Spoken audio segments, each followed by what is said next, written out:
এখন আমার ব্যাটারটা রেডি। এবার ঢাইকে রাখবো আধা ঘন্টা।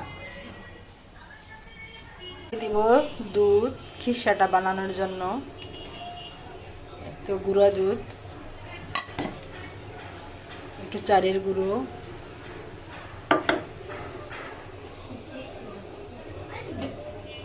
একটু লবণ,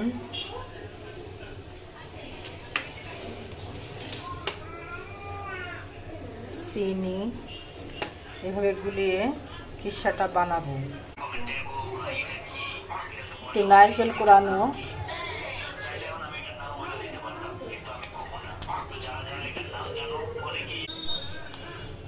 দুইটা এলাচ দিয়ে দিব, একটু গুড় দিয়ে দিব কালারের জন্য।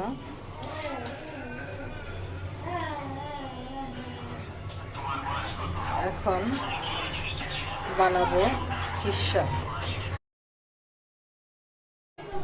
এই তো আমার খিসাটা রেডি, এইভাবে বানিয়ে নেবেন।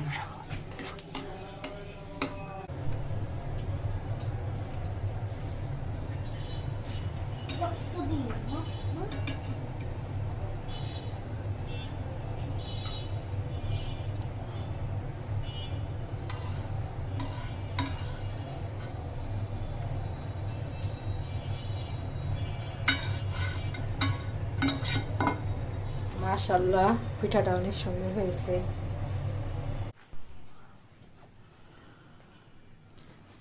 আসসালামু আলাইকুম।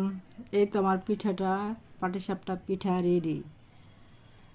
মাশাআল্লাহ, পিঠাগুলো অনেক সুন্দর হয়েছে।